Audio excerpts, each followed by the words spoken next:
안녕하세요. 미국 유학고수 TV 시청자 여러분들, 유학고수입니다.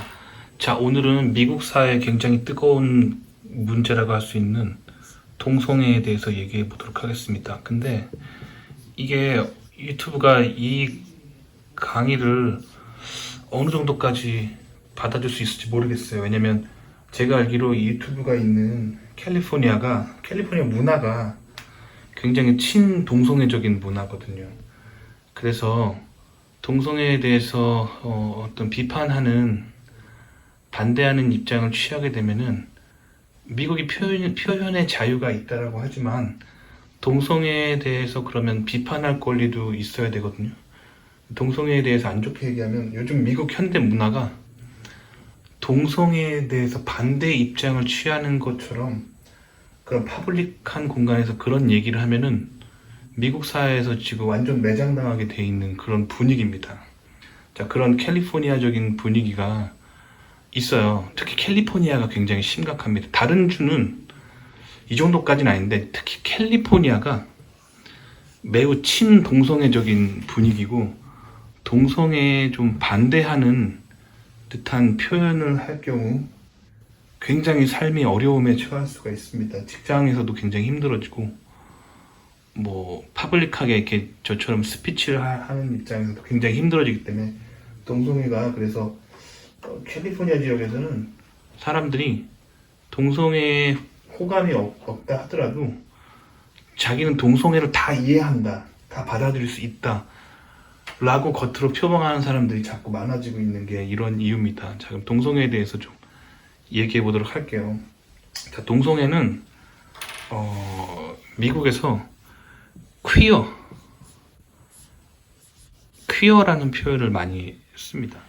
자, 퀴어는 Q-U-E-E-R 이라는 뜻인데, 원래 이 단어 뜻은 이상한, 그래서 동성애가 이상하다 라는 뜻으로 원래는 쓰였어요. 근데 사실 동성애라는 거는 미국 문화에서 전통적으로 좀 동성애자라는 것을 떳떳하게 드러낼 수가 없고, 굉장히 부끄러운 일이었어요, 미국 문화 속에서. 왜냐면 미국은 기본적으로 기독교 컬처를 바탕으로 세워진 나라잖아요. 근데 성경에 클리어하게 동성애는 죄라고 써 있고, 동성애가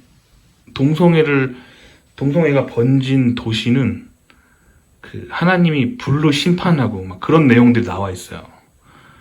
그렇기 때문에 이제 동성애는 성경 속에서 죄고, 동성애자는 성경 속에서 이제 심판받는 그런 존재이기 때문에 이제 기독교 컬처 속에서는 이렇게 동성애에 대해서 떳떳하게 하지 못하는 그런 문화가 있었습니다.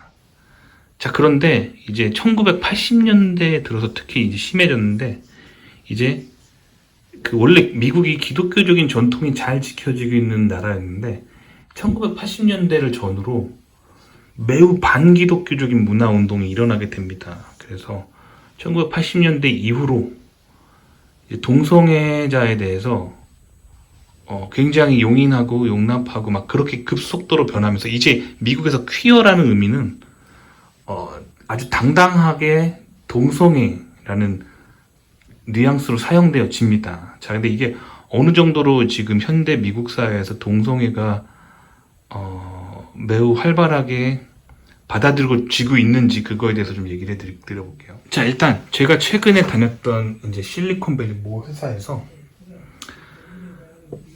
프라이드라는 행사를 했습니다. 프라이드.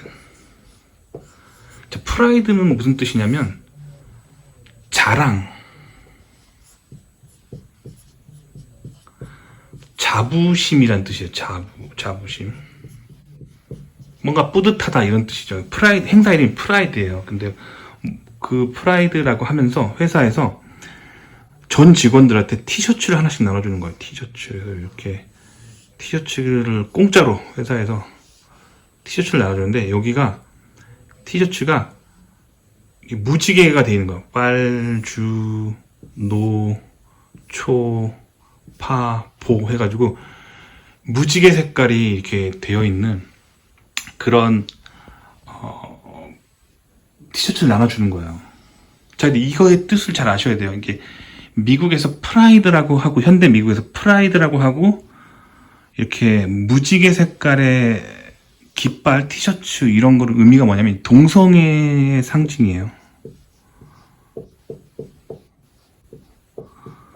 그래서 이거의 의미는 이제 동성애자들이 자기가 무지개색 옷을 입고 떳떳하게 가두시를 하면서 나는 동성애자인 게 자랑스럽다라고 하는 행사인 겁니다. 그러니까 전통적으로 미국에서 이제 동성애가 터부시되었던 문화와는 반대로 1980년대 이후에는 적극적으로 동성애자들이 이제 나는 동성애자라고 드러내고 파블릭한 공간에서 동성애가 자랑스럽다라고 말하고 있는 거예요. 그래서 뭐 아시다시피 이제 실리콘밸리의 유명 대기업 사장도 떳떳하게 파블릭한 공간에서 나는 동성애자라고 밝히고 있죠.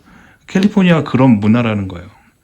근데 모든 미국이 다 그런 건 아니고 특히 캘리포니아가 굉장히 심합니다. 그리고 아직도 기독교인들이 보수적인 기독교인이 많이 살고 있는 미국 중부에서는 아직도 이제 좀 동성애가 떳떳하게 드러낼 수 없는 그런 터부시 되는 걸로 조금 자리 잡고 있는데 캘리포니아 그리고 뉴욕 그러니까 즉 해안가 외국인들이 많이 유입되는 개방적인 도시들은 동성애가 매우 파블릭하게 떳떳하게 사람들이 얘기하고 있는 그런 상황까지 왔습니다. 자, 이런 상황이고 자, 그러면 오늘 얘기해 볼 내용은 자, 제가 지금 이게 기독교 문화 코드라 그랬잖아요. 기독교 문화 코드 속에서 동성애를 어떻게 이제 바라볼까라는 개념인데 자, 이게 지금 미국 문화를 읽기 위해서는 일단 성경을 바탕으로 미국 문화를 이해해야 됩니다. 그러니까 이거를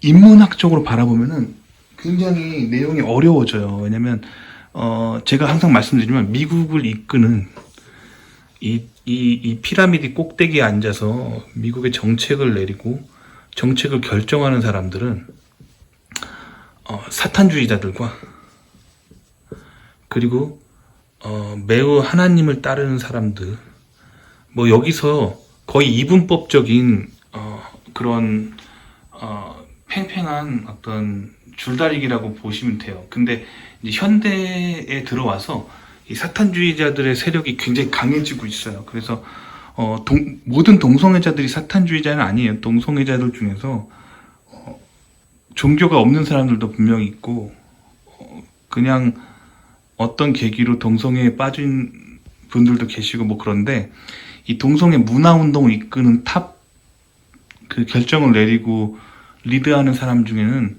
사탄주의자들이 굉장히 많다는 거예요. 그래서 성경을 바탕으로 이제 그거에 대해서 좀 얘기해 드려 보도록 하겠습니다. 자, 근데 일단 동성애자가 왜 무지개색 깃발을 쓰는지에 대해서 일단 동성애자 사이드에서의 어떤 내용을 들어보면은 무지개가 다양성을 상징하는 거죠. 다양성. 그래서 무지개 깃발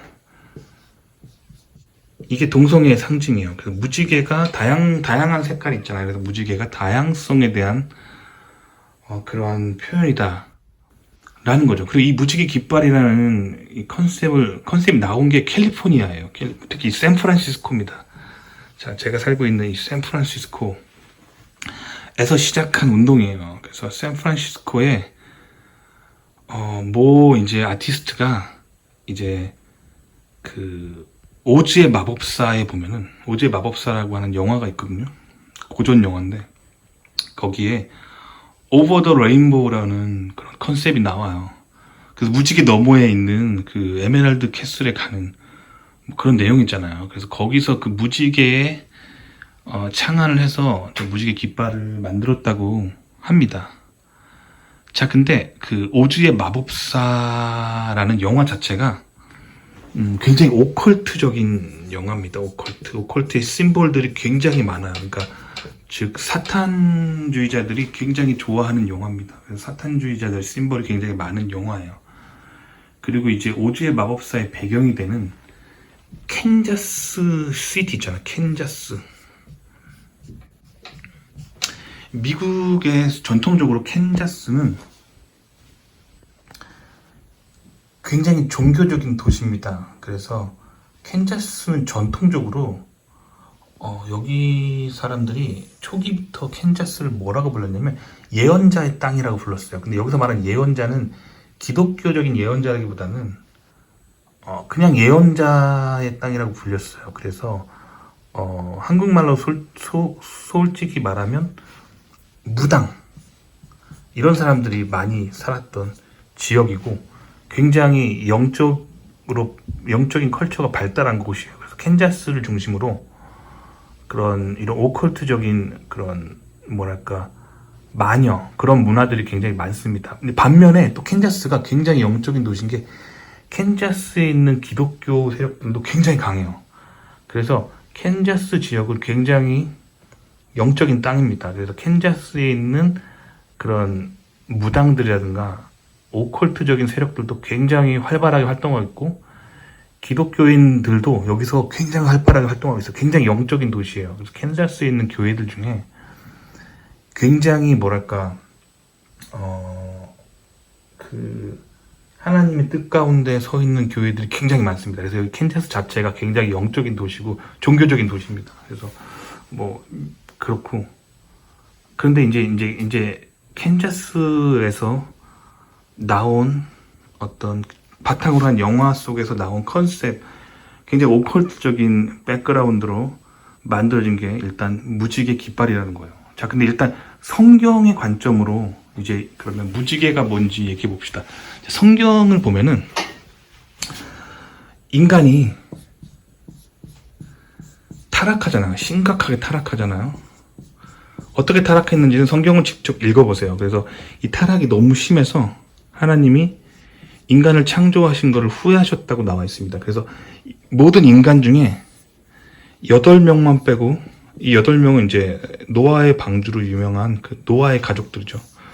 노아의 가족 8명만 빼고 하나님이 모두 몰살시키기로 계획하십니다. 그리고 대홍수로 인류를 심판하시죠. 그리고 이 8명 빼고 인간은 전부 죽습니다. 그렇게 인간을 심판하신 후에 다시는 이렇게 물로써 인간을 심판하지 않겠다 하고 약속으로 보여주신 게 무지개입니다. 성경에서 나오는 무지개는 하나님의 약속이에요. 그러니까 하나님이 죄에 빠진 인간들을 정화시키시고 그리고 그거에 대해서 마음 아파하시고 다시는 인간을 심판하지 않겠다 물로 그 약속이 무지개예요. 그래서 무지개는 결국에 하나님의 약속이고 죄에 빠졌던 인간이 회복되고 앞으로 인간을 계속 사랑하시겠다는 하나님의 약속이에요. 그게 원래 성경에서의 의미입니다. 자, 근데 여러분이 혹시 무지개를 관찰해 보신 적 있으신가요? 자세히 관찰해 보시면 솔직히 말하면 7가지 색깔은 아니에요. 빨주노초 파란보라기보다는 빨간색 계열의 지역이 있고 거기서 이제 주황색 계열로 넘어가고 그 다음에 노란색 계열로 넘어가죠. 그래서 빨간색과 주황색 사이에 보면은 빨간색과 주황색 사이에 애매한 색깔도 나옵니다. 그러니까 정확히 말하면 이건 스펙트럼이지 7가지 색깔은 아니거든요.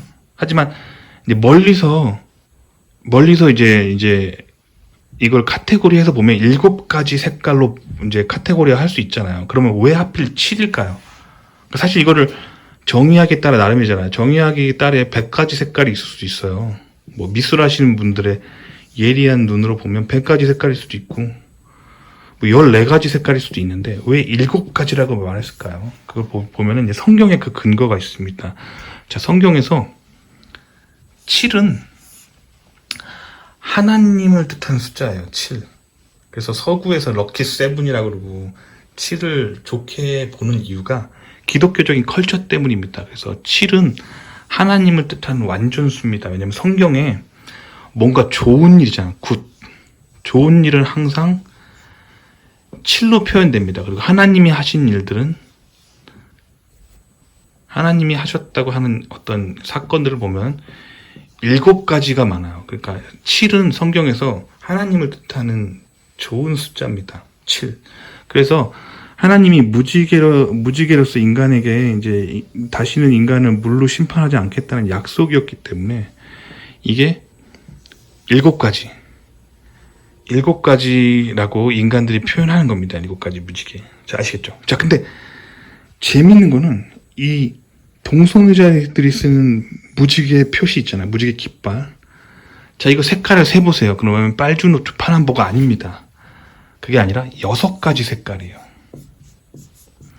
6가지 색깔. 자, 그래서 이게 성경에서 6은 어떤 숫자로 쓰이냐면 6은 사탄의 숫자입니다. 원래 사탄이 하나님을 보자 하던 그룹 천사였어요. 그래서 하나님을 보자 하는 뛰어난 천사였는데 천사 중에서 1등이었죠. 본인의 능력이 너무 뛰어나서 교만해집니다. 그래서 본인이 하나님을 이기고 하나님이 될 거라고 생각하고 굉장히 교만해집니다. 그래서 결국에 천국에서 쫓겨나죠. 그게 사탄의 본 모습이기 때문에 사탄은 하나님처럼 완벽해지려고 하지만 하나님보다는 좀 부족한 존재입니다. 그래서 성경에는 사탄을 6으로 표현합니다. 6. 그래서 성경에 나오는 6 관련된 숫자들은 사탄을 표현하는 숫자예요. 그래서 6. 근데 이제 결국에 이제 동성애자들이 쓰는 깃발의 레인보우는 6인 거죠. 그리고 성경에 나와 있는 레인보우는 그 성경에서 유래한 레인보우는 인간들이 7가지 색이라고 하는 게 성경에서 유래한 거고 동성애자에 쓰는 거는 6가지 색깔의 무지개인 거죠. 그리고 동성애자들의 단체들을 계속 트래킹 해보면 그 끝에 이제 사탄주의자들과 연결이 돼 있습니다. 그렇기 때문에 이 동성애와 사탄주의는 어떤 최상부층에서 뿌리에서 뭔가 연관성이 있어요. 근데 그렇기 때문에 이제 동성애자들과 사탄주의자들과 굉장히 깊은 관련이 있습니다. 그래서 동성애와 기독교는 굉장히 관련이 있어요. 일단 기독교와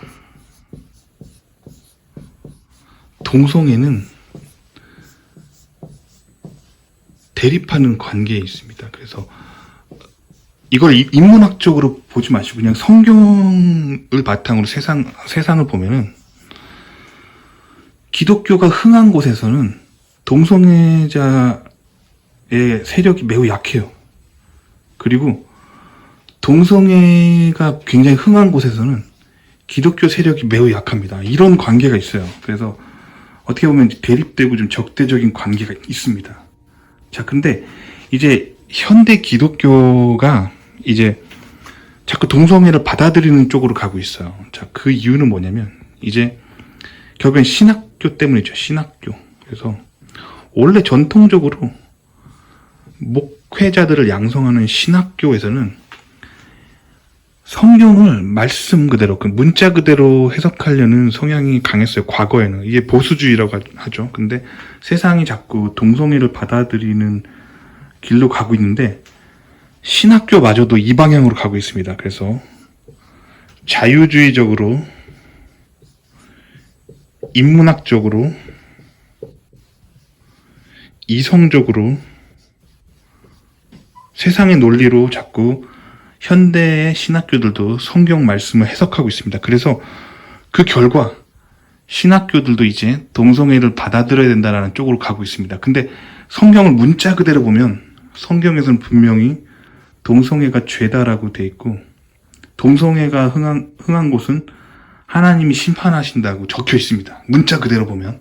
자, 종교적으로 문자 그대로 보면. 근데 이제 신학교의 자유주의적인 신학자들은 성경을 문자 그대로 해석하지 않습니다. 이것을 약간 무식하다라고 생각하고 현대 문화를 바탕으로 변화하는 문화 속에서의 그런 인간 중심적인 인문학적으로 신의 말씀조차도 해석하려고 하는 성향이 있기 때문에 현대 기독교는 동성애를 받아들이는 쪽으로 가고 있어요. 그래서 뭐 미국은 예전부터 동성애를 이제 받아들이자 교회에서 그렇게 가고 있고, 심지어 이제 현대 한국 신학대에서조차도 이제 동성애를 허용해야 된다라고 그 방향으로 가고 있습니다. 그래서 미국은 좀 더 앞서 나갔죠. 그래서 미국은 동성애자가 목사가 될 수 있다라고도 말하고 있는 게 미국이고, 이제 한국도 그쪽으로 이제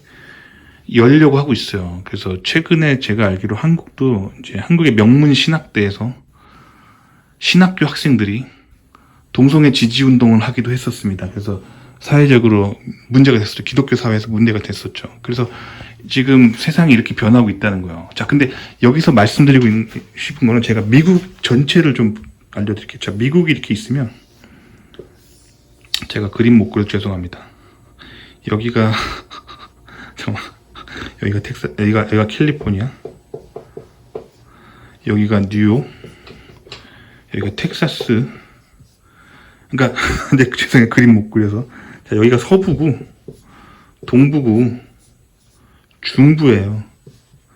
근데 주로 이 미국의 중부와 이 텍사스를 포함한 남부 쪽, 여기를 바이블 벨트라고 합니다. 바이블 벨트. 그러니까 그 얘기는 뭐냐면, 기독교인들의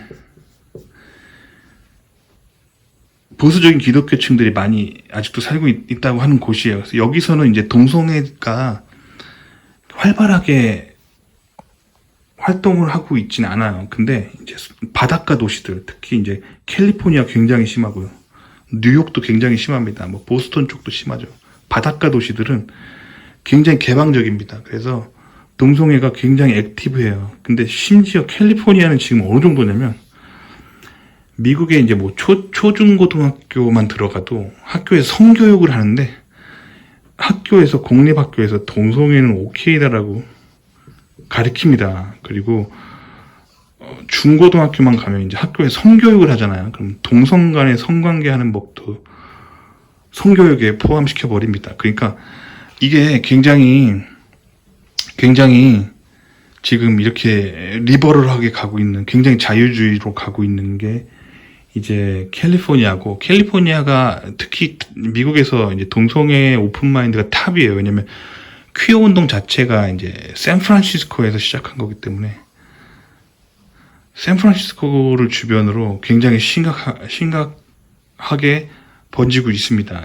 근데 제가 있는 실리콘밸리는 샌프란시스코 지역권이죠. 그래서 이제 실리콘밸리 지역도 동성애 문화가 굉장히 활발합니다. 그래서 특히 실리콘밸리에서 회사 다니면서 뭐 직장 생활 하면서 나는 동성애자가 좀 불편하다라는 그런 표현을 회사에서 하게 되면 회사에서 해고당할 수도 있을 만큼 동성애 컬처가 굉장히 강한 곳이 이 실리콘밸리고 샌프란시스코 지역입니다. 특히 캘리포니아가 굉장히 심합니다. 그래서 이제 캘리포니아로 유학 가시는 분들은 다른 지역에 비해서 여기가 굉장히 자유주의적인 곳이라는 거를 특히 아시면 좋을 것 같아요. 그리고 특히 이제 동성애에 매우 오픈되어 있기 때문에, 어떻게 보면 미국에서 동성애자들이 이쪽으로 계속 이사를 오는 분위기라고 보시면 되고, 그리고 전 세계에서 이제 동성애자들은 아직도 전 세계적으로 좀 터부시되는 경향이 있거든요. 근데 이 캘리포니아는 특히 동성애 오픈이기 때문에 동성애자들이 여기로 이민 오는 경향이 굉장히 강한 거예요. 그래서 점점점 가속화되는 거죠. 그 동성애 컬처가 굉장히 액티브한 곳이라는 거예요. 그래서 솔직히 말씀드리면, 이제 제가 아까 말씀드린 기독교인과 동성애자는 약간 대립관계에 있다고 했잖아요. 그래서 캘리포니아의 교회들은 굉장히 이제 침체에 빠져 있고, 분위기가 좀 그렇습니다. 자, 그런 분위기가 있어요. 그래서 근데 미국에 표현의 자유라는 게 있거든요. 본인이 생각하고 있는 것들을 표현하고 뭐 그런 건데, 동성애를 지지하는 것은 표현의 자유라고 하면서 동성애를 그러면 반대할 의견도 낼 수 있는 거거든요. 근데 동성애를 반대하는 의견을 낼 경우 표현의 자유가 심각하게 제한을 받습니다. 그래서 사회적으로 많은 비판을 받고, 뭐 직장을 잃을 수도 있고, 뭐 공직에 있는 사람이 그런 말을 했다가 위태해질 수가 있습니다. 자, 그게 이제 동성애적인 컬처고, 정치적으로 보면은 이제 미국도 우파가 있고 좌파가 있잖아요. 좌파가 있고 우파가 있잖아요. 우파라 하면 공화당, 그리고 좌파라 하면 민주당이죠. 근데 이제 뭐 전통적으로 공화당은 약간 좀 뭐 돈 많은 사람들을 위한 정책이 많고, 민주당은 좀 돈 없는 사람들을 위한 정책이 좀 많죠. 왜냐면 여기서 주장하는 거는 이제 세금을 낮춰야 된다고, 여기서 말하는 건 세금을 올려야 된다. 그래서 가난한 사람 구제돼야 된다 라는 그런 거잖아요. 근데 기독교적으로 보면은 우파와 좌파 중에 기독교적으로 봤을 때는 사실 좌파적인 게 좀 맞아 보이게 하거든요. 왜냐면 성경에서 말하는 거는 예수님은 부자들이 항상 이제 가난한 사람들과 나눠야 된다, 뭐 그런 식으로 말씀 많이 하셨잖아요. 그래서 기독교적으로 봤을 때 좌파를 지지해야 될 것처럼 보이잖아요. 근데 이제 기독교인으로서 선택하면 안 되는 것들, 생명에 관한 거, 예를 들면 낙태나 동성애 같은 거는, 낙태 허용이라든가 동성애 허용 같은 거, 이런 건 또 좌파들이 지지하는 거예요. 그러니까 성경을 바탕으로 기독교인으로서 좌우를 선택하려고 하면 굉장히 고민이 됩니다. 왜냐면 우파는 어떻게 보면 이제 가난한 사람에 대한 배려가 많이 좀 없는 편인 거잖아요. 하지만 여기서는 낙태를 또 반대하고 동성애에 대해서 반대하는 입장을 취하기 때문에 이제 결국 여기서 선택할 때 굉장히 많은 고민을 하게 돼요. 그래서 기독교인들도 보면 우파 기독교인이 있고 좌파 기독교인이 있는 거예요. 그래서 종교적으로 봤을 때는 좌파가 옳다, 우파가 옳다라고 말하기는 힘들어요. 근데 이제 그렇기 때문에 이제 결국에는 이제 기독교인들이 이제 선거를 하거나 투표를 할 때 이제 어느 당이 더 하나님적으로, 하나님 말씀에 더 가까운 정책을 내는가를 가지고 이제 표가 몰리게 돼 있는 거죠. 그래서 결국에는 미국의 선거조차도 기독교가 매우 많은 영향을 끼치게 됩니다. 그리고 이제 최근에 뭐 한국 뉴스나 이런 데서는 이제 미국 정치를 기독교적으로 해석을 하지 않거든요. 그 사람들은, 한국 언론에 있는 사람들은 기독교인이 거의 없어요. 그래서 기독교의 눈으로 미국 정치를 해석하지 않아요. 그렇기 때문에 이제 최근에 있었던 트럼프 대통령을 미국에 지지하는 사람들이 있었던 현상에 대해서 설명을 클리어하게 해주지 못했어요. 한국의 언론에서는. 근데 이제 미국에 살았던 제 입장에서 이제 그 당시에 트럼프를 지지하는 사람이 왜 많았었냐면, 트럼프 대통령이, 참고로 저는 트럼프 대통령 지지자가 아닙니다. 저는 정치에 관심이 없어요. 지금 제가 제 눈으로 본 현상들을 설명하는 거예요. 자, 트럼프 대통령이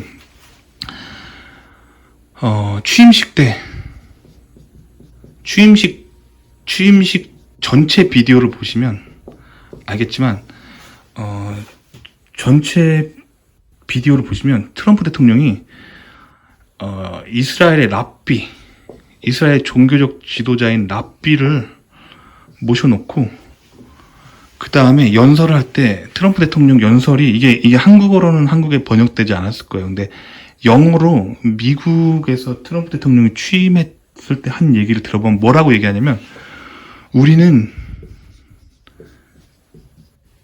시온을 잊지 말아야 한다라고 얘기합니다. 시온은 뭐냐면 이제 이스라엘의 예루살렘 말하는 거거든요.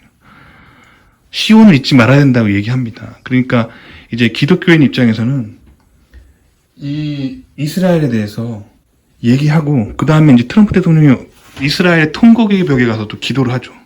그런 것들이 이제 한국 언론에서는 이게 제대로 다뤄지지 못했는데, 트럼프 대통령의 정치 코드 중에 하나가 이스라엘 중심적, 이스라엘을 위해 기도하고 이스라엘을 위해 이제 이스라엘을 지지한다, 뭐 그런 편이 있었어요. 그렇기 때문에 이제 기독교인들이 지지를 했던 거예요. 근데 이게 한국 기독교하고는 많이 다르죠. 한국 기독교는 이스라엘에 대한 관심이 크게 없어요. 근데 이제 미국 기독교인들은 이스라엘에 대한 관심이 많습니다. 왜 그러냐면 성경을 아직도 이제 문자 그대로 해석하는 기독교인들이 꽤 있기 때문에 이스라엘의 회복과 이스라엘 중심적인 이스라엘 편을 드는 사람에게 관심이 굉장히 많아요. 그리고 미국 유대교인들도 당연하고요. 그렇기 때문에 이스라엘은 굉장히 중요한 키워드거든요. 근데 이제 한국에서 이 관점으로 해석을 못하면 왜 트럼프 대통령을 지지했는지에 대한 클리어한 설명을 해줄 수 있는 기자가 없더라고요. 한국 뉴스를 보면. 근데 이제 미국 측에서 트럼프 대통령을 지지했던 근본 원인은 이제 그분이 굉장히 기독교인들이 그동안 목말라 했던 거를 콕콕 집었기 때문이에요. 그래서 특히 이제 크리스마스를 미국에서 메리 크리스마스라고 막 못하게 했어요. 왜냐면 미국에서 크리스마스 때 메리 크리스마스 하면 너무 기독교 중심적이다 해가지고 메리 크리스마스라는 단어도 못 쓰게 됐었어요. 그래서 이제 홀리데이라는 표현을 썼었거든요.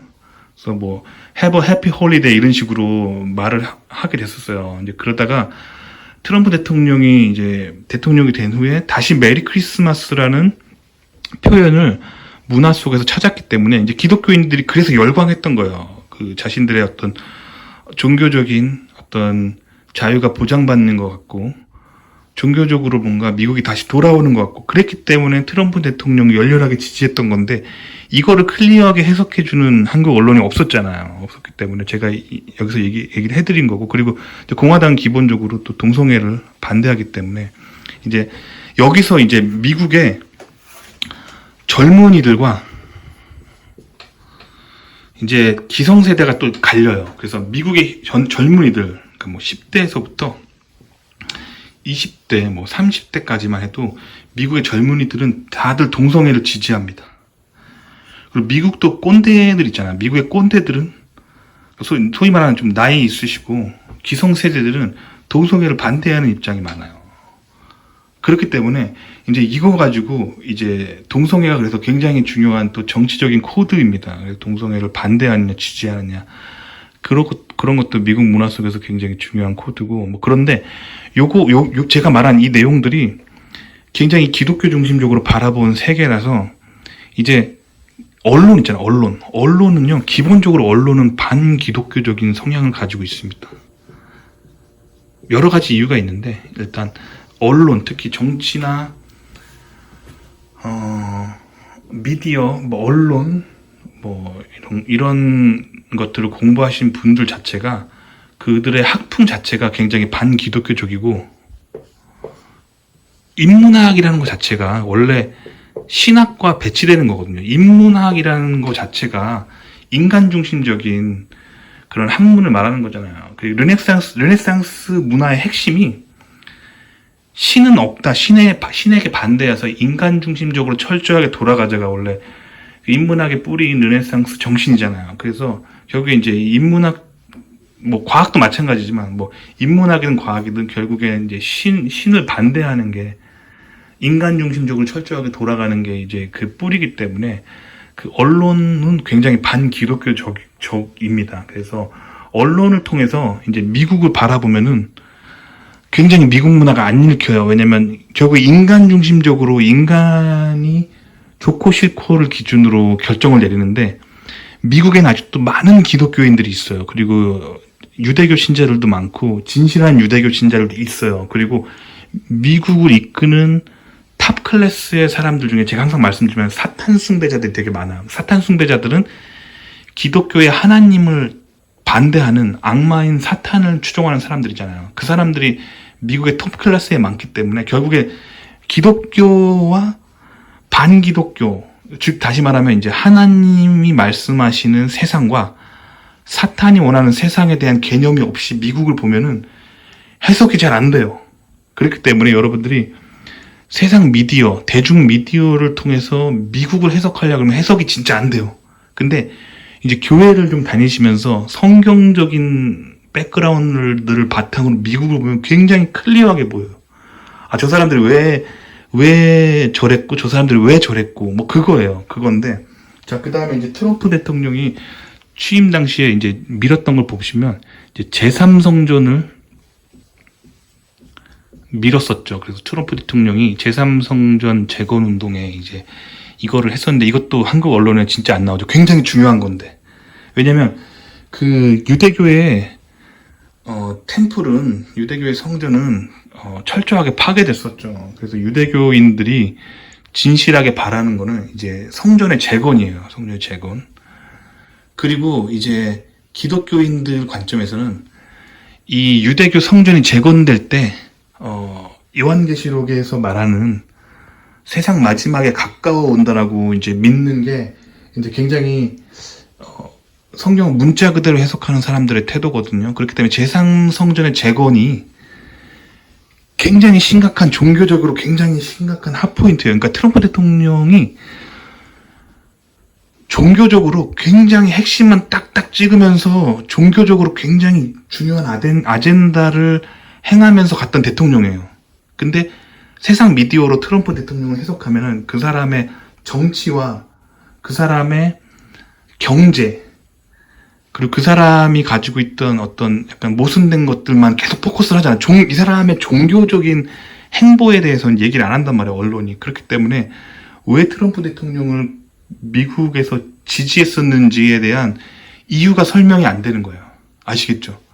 그렇기 때문에 이제 미국 문화를 볼 땐 기독교 문화를 바탕으로 봐야 되는 부분이 있어요. 그래서 오늘 이 얘기를 해봤고, 근데 지금 제가 굉장히 심각한 얘기를 해서 제 채널이 안전할지 안 안전할지는 모르겠습니다. 일단은 올려보고 채널이 뭐 이렇게 뭐 삭제되거나 그러면 뭐 유튜브 그만해야죠.